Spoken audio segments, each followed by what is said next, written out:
السلام عليكم ورحمة الله وبركاته متابعينا الكرام. بنقدم لكم عبر هذه القناة الأسعار اليومية والشهرية والعروض والتخفيضات اللي موجودة حاليا في الإمارات العربية المتحدة ودول الخليج المختلفة. يعني بداية تدعموا القناة بالاشتراك فيها وتفعلوا زر الجرس ولايك للفيديو علشان نستمر بإذن الله في عرض المزيد. هنتكلم مع حضراتكم النهاردة عن سعر ومواصفات هاتف وجوال أوبو A18 اللي موجود حاليا في الإمارات ودول الخليج المختلفة. خلينا نبدأ على بركة الله.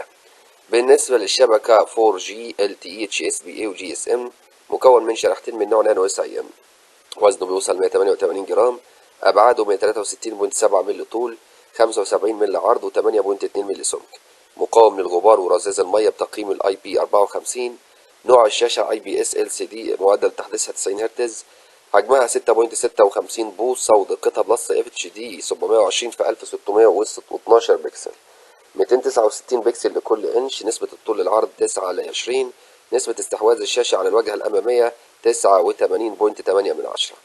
نظام أندرويد الإصدار الثالث عشر ومعالج 8 النواة، ورامات 4 جيجا بايت رام من نوع ال LPDDR4X، وذاكرة أيضا داخلية بتوصل 128 جيجا بايت من نوع ال eMMC 5.1، ومتاح إضافة كارت الذاكرة خارجي مايكرو SD. بالنسبة لسعر الكاميرا الخلفية الثنائية العدسة 8 ميجا بكسل بلس 2 ميجا بكسل، أمامية 5 ميجا بكسل، خواصها إمكانية تصوير بانوراما وفلاش ليد، بطارية قوية بدون ساعات طويلة بتوصل 5000 ملي أمبير، يحتوي على واي فاي، يحتوي على GPS، يحتوي على لا يحتوي على NFC، لا يحتوي على انفراد. وبالنسبة لحساساته بصمة إصبع في جانب الجوال بقياس تسارع وتقارب وبوصلة إلكترونية. وبالنسبة للألوان ما بين الأزرق والأسود، يحتوي على هاتف شاحن كابل USB دبوس فتح حجر شرط الاتصال، جراب ضمان دليل استخدام معلومات أمان.